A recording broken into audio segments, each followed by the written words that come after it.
It's Monday, May 1st, 2023. So much to talk about today.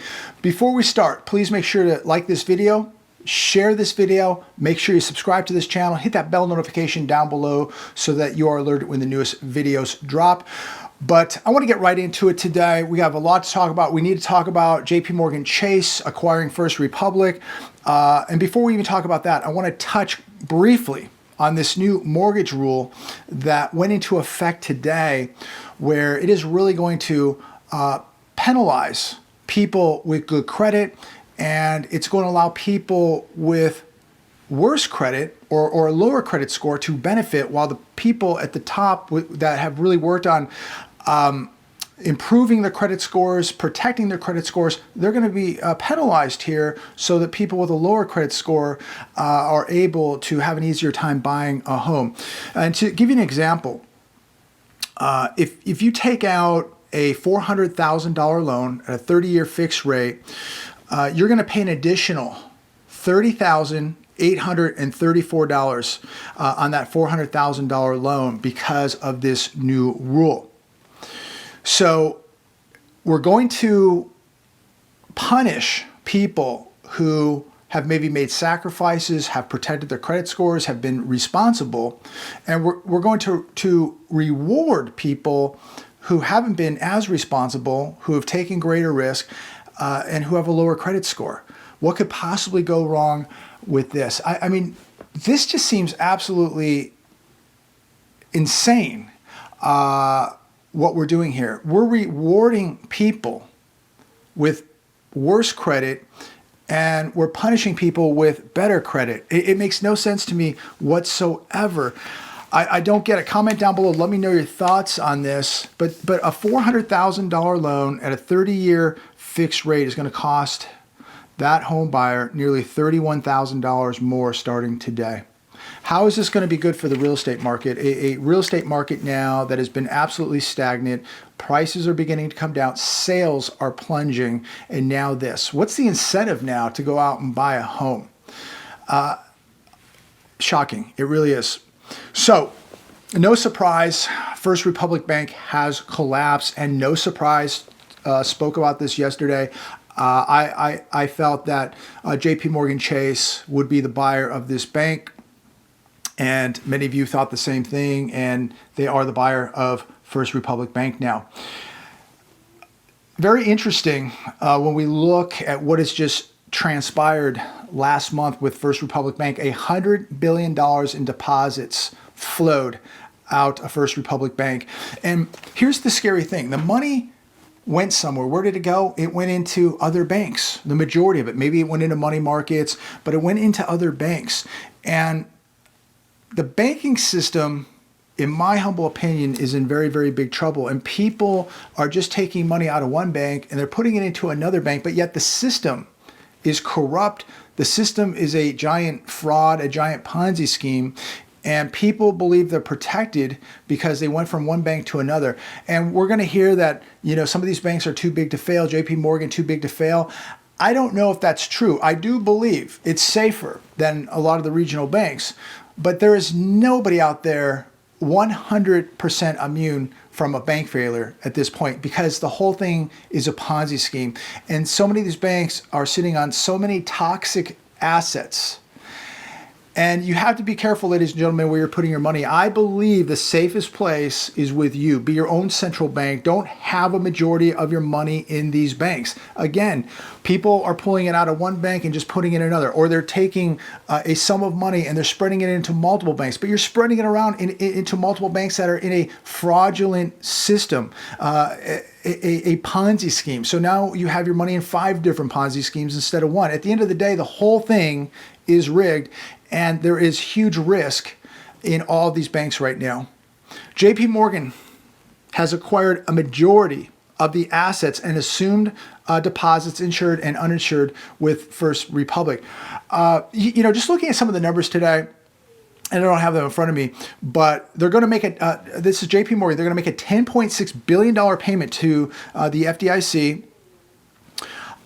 They're going to return the $25 billion in deposits by those other 10 or 11 banks deposited money into First Republic, but what they're going to receive. First off, they're going to receive $50 billion in financing from the FDIC. They're going to receive lots of assets. They're going to be in multiple other states that they weren't in before.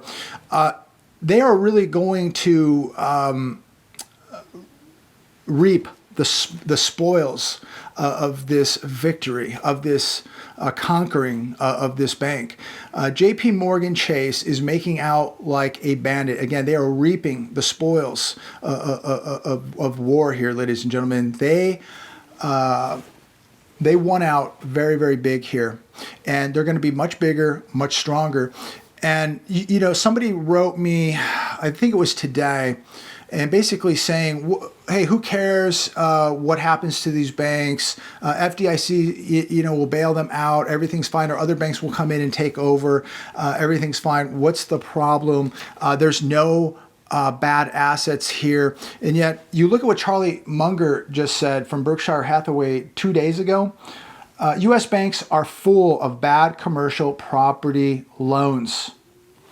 So to that comment, to that gentleman, Charlie Munger just told you that the banking system is loaded. It is flooded with bad commercial property loans in the billions and billions of dollars.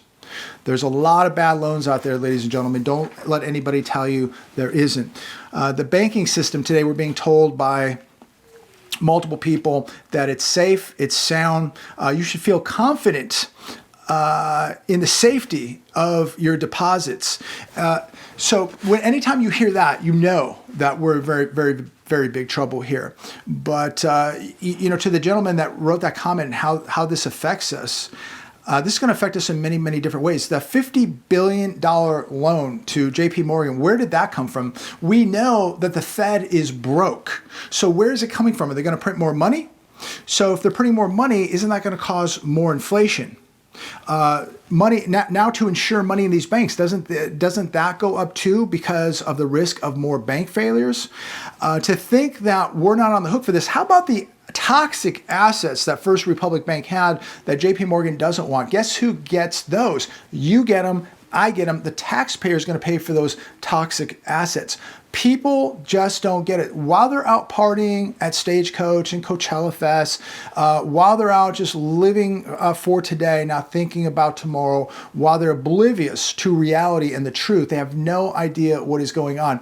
You know, somebody told me today they were at Stagecoach, $35 for a margarita, $12 for a beer. People just they have no perception of what is really happening. They're living for today. They're going to pay a serious price for this party today because what's coming tomorrow is going to be an absolute disaster. And these people that just think that this isn't going to affect anybody because, well, the FDIC is just going to bail it out. Where do you think the money's coming from? When they start printing money, who do you think pays for that? We're going to pay for it with inflation. They're devaluing the dollar to save banks. Think about this. We're watching the Fed step in here, saving banks while you and I are paying for this either through inflation, through money printing, through taxation. We're on the hook for this. You're going to pay higher interest rates to borrow money. Banks are tightening up. You want to go buy a car? You want to go buy a house? Look at the rate on your credit card, 20%, 25, 29%. You think you're not paying for this right now? Unbelievable that anybody could even think like this. But these bank failures are going to continue. And that means that the taxpayer is going to continue to pay for this. This individual went on to say that these banks are failing because of bank runs. Well, yeah, no shock. Yeah, they are being caused by bank runs because these banks have made very bad decisions. They made risky loans and people decided to withdraw their money and put their money into another risky bank. Now, these banks either get bailed out or they get taken over by another bank. Now, if you had a business and you were making risky decisions, you were making bad loans, you would just go out of business. Nobody's coming to bail you out. So why should a bank be bailed out and allowed to survive when it made very, very risky loans, when it made really bad decisions? Why are we rewarding banks and bailing them out? Because you would never get bailed out. I would never get bailed out. So why is it different? I thought in a free system that those kind of businesses and banks just went out of business, and we just got rid of them out of the banking gene pool. But that's not the case. We are now seeing a Fed here that is doing whatever it takes to salvage bad banks, and they're doing it at the cost of the U.S. taxpayer. Again, they made bad loans, bad investments, and we shouldn't be punished for this. We look at SVB. 10 billionaires were in that bank, and they got bailed out. 10 billionaires bailed out at SVB who had well over $250,000 in those accounts. They had millions of dollars in those accounts. The taxpayer took the hit. The billionaires and the depositors of that bank, who should have known better, didn't. Why is that fair? Why should we be on the hook to bail out billionaires at SVB? Is that right? You think that's okay? And where does the $50 billion that was lent to JP Morgan Chase by the Fed, in order to purchase, part of the deal to purchase and acquire First Republic Bank, where did the $50 billion come from? Who's on the hook for that? You know who it is. It's us. A lot of people are going to take big hits here, and we're going to continue to see more banks go down. The question is, are we going to bail them all out? Are there enough banks to buy up all the banks that go under? Remember, 25% of Americans lost 100% of their deposits during the Great Depression. So I know there's people out there saying, oh, you can't keep all your money, in other places. You can't keep all your money in the mattress. You got to have a majority of your money in the bank. Yet 25% of Americans lost 100% of their money during the Great Depression. I bet those people wish they would have had their money in in their mattresses. I bet they wish they would have had some of those dollars in gold and put in a very safe location that they could get to. People really need to be thinking right now. This is a very concerning time. The system is broken. We have $300 trillion of global debt. It can never be repaid. This, from what I was told, is going to cost the FDIC $13 billion, this takeover of First Republic Bank. Where is that money going to come from? We know they're lending $50 billion to JP Morgan Chase, and the FDIC is going to be on the hook for $13 billion. Where is this money coming from? The hedge today, the economy is a powder keg, boiling over and ready to blow. Since March, 5 major banks have collapsed. SVB, Silvergate, Signature Bank, Credit Suisse, and First Republic. And yet we're being told the economy's strong, and 5 major banks have collapsed since March. It's disturbing that the government is bailing banks out, and they're doing it like it's no big deal. It's nothing. This is normal. This is common to have 5 major banks collapse in just a matter of months. This is not normal, ladies and gentlemen. This is very concerning, and you should be very aware of what is going on, and you should be extremely concerned also. Do not have too much money in the bank. If you have to have money for whatever reason, for businesses, maybe real estate purchases, whatever, it's understandable, but remember, there is a risk here now. Nothing is too big to fail. Bailouts and money printing seem to fix everything at this point. And they just believe that this will fix all problems. We'll just print more money. We'll bail out more banks. Another one goes under. How many banks can they bail out? How much money can they print before it just doesn't work any longer? They're going to create a very serious problem here. They've already created a serious problem. They kept rates too low. They printed way too much money, and they're printing more money now to bail banks out, to lend money to other banks, to take over other banks. I mean, the amount of money. And yet JP Morgan will be bigger than ever, stronger than ever. and the taxpayer continues to pay for this. No wonder the world is going to continue dumping dollars and go to something more safe and sound. There have been 70 major bankruptcies right here in the U.S. in just 4 months this year. So we've had 5 major banks collapse, and we've had 70 major bankruptcies. And yet, when I turn on the TV today, they talk about the strong consumer and the strong U.S. economy. BlackRock's BREIT suffers 6th consecutive month of withdrawals as commercial real estate deteriorates. How in the world, I mean, markets were flat today. How in the world could these markets not be collapsing right now with the amount of money invested in commercial real estate? Commercial real estate that is sitting vacant, it's decaying, nobody wants it. Many of these banks, especially regional banks, are heavily invested in this, made serious loans. What is going to happen to it? Investors asked to pull more than $4.5 billion in April from Blackstone's Real Estate Income Trust. The firm only allowed $1.3 billion to be withdrawn. That's only 29% of the amount requested. If everything is okay, how come these Blackstone investors are running to the exits? They want their money back. They want to get out. And Blackstone is making it very, very difficult for the investors to get out. Is Blackstone too big to fail?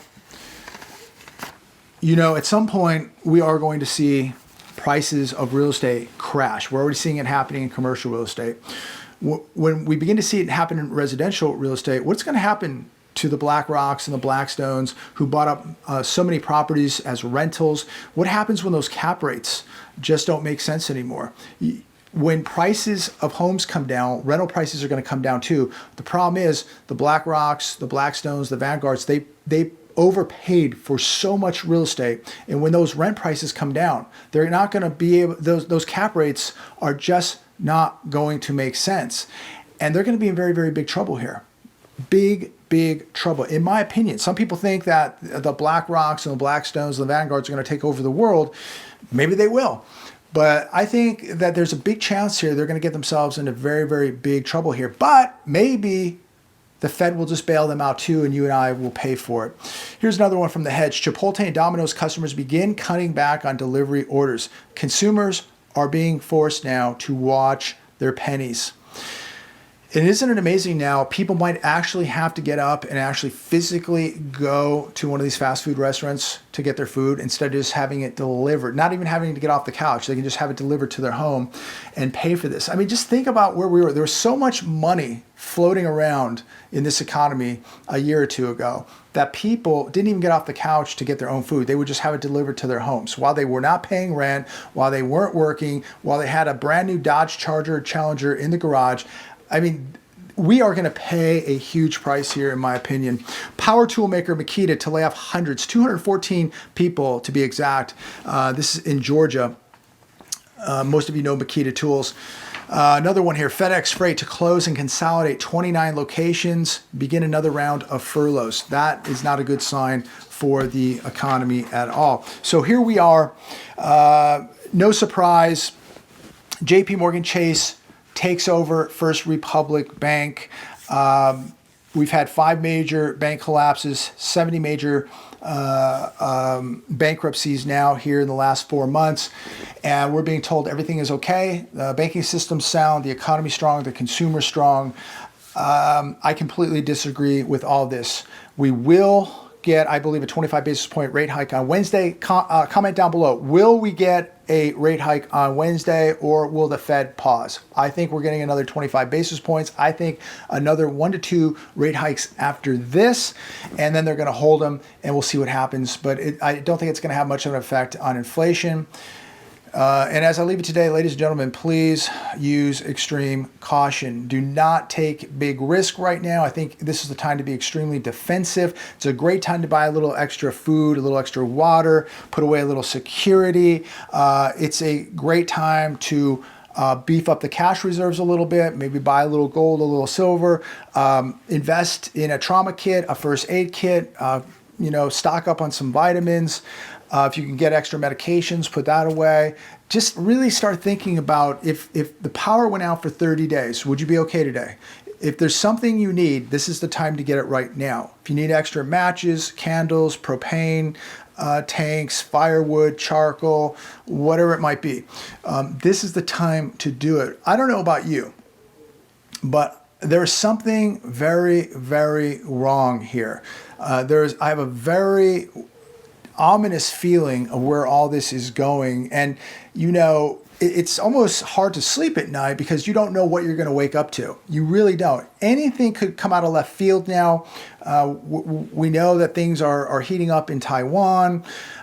We still have things happening over in Eastern Europe.